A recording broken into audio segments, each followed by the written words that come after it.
ഉക്കിമട്ടിൽ നിന്ന് റാഞ്ചിയിലേക്കുള്ള യാത്ര തുടരുകയാണ്. വഴിയിൽ കുട്ടികളുടെ സംഘം നിൽക്കുകയാണ്.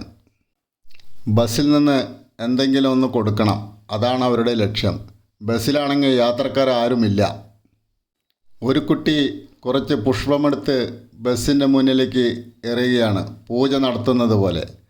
മറ്റുള്ള കുട്ടികൾ തേരും പിടിച്ച് അങ്ങനെ നിൽക്കുകയാണ്. അവർ വഴിവിട്ട് മാറാനുള്ള തയ്യാറെടുപ്പിലല്ല.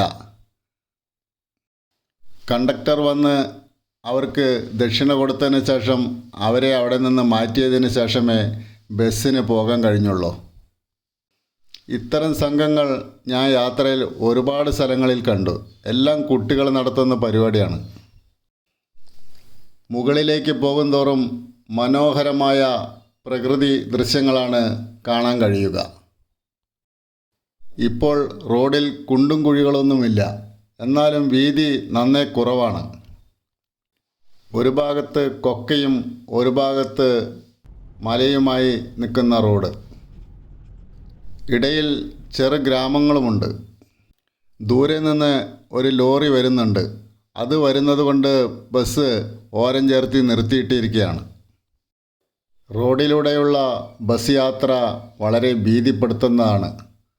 ഭയങ്കരമായ കൊക്കയാണ് അടിയിൽ കാണുന്നത്. ഡ്രൈവർക്ക് അതൊന്നും ഒരു പ്രശ്നമേ അല്ല. അദ്ദേഹം അതൊന്നും വകവയ്ക്കാതെ പരമാവധി സ്പീഡിൽ ബസ് പായിച്ചു വിടുകയാണ്. കഷ്ടിച്ച് ഒരു ബസ്സിന് മാത്രം പോകാൻ കഴിയുന്ന വീതിയുള്ള റോഡാണിത്. വളഞ്ഞും പൊളഞ്ഞും കയറ്റവും ഇറക്കവുമായി കിടക്കുന്ന മനോഹരമായ പാത. കുട്ടികളുടെ ചെറു സംഘങ്ങൾ ബസ് കൈകാട്ടി നിർത്താൻ ശ്രമിക്കുകയാണ്. ഓരോ ഗ്രാമത്തിലും ഇത്തരം കാഴ്ചകൾ നമുക്ക് കാണാം.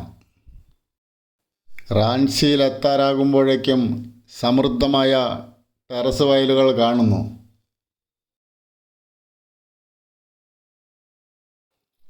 വഴിയിലുടനീളം നിറയെ പശുക്കളെയും കുതിരകളെയും നമുക്ക് കാണാൻ കഴിയും.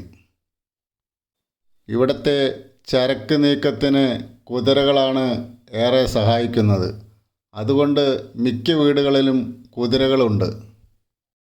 സാമാന്യം വേഗതയിലാണ് ബസ് ഓടിക്കൊണ്ടിരിക്കുന്നത്.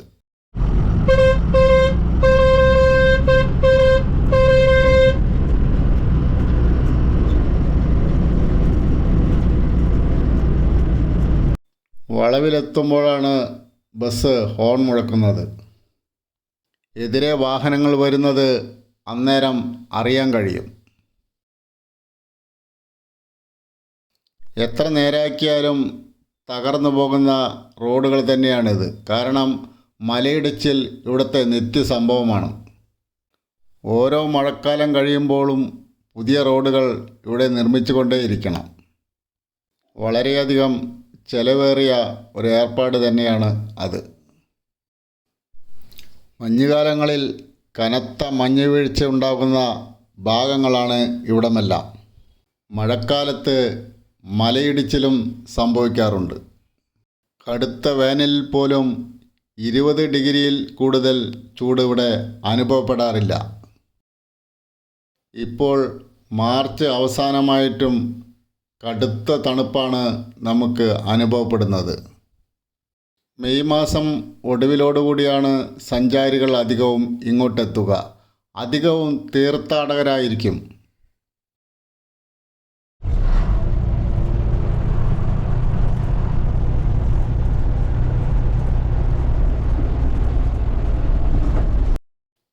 ഉക്കിമട്ടിൽ നിന്ന് വൈകിട്ട് 3 മണിക്ക് പുറപ്പെട്ട ബസ് ഏകദേശം 5 മണിയോടെ ആയപ്പോൾ റാഞ്ചിയിലെത്തി.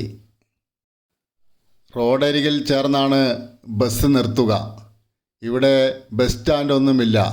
ഇവിടെ നിന്നങ്ങോട്ട് വേറെ പാതകളുമില്ല.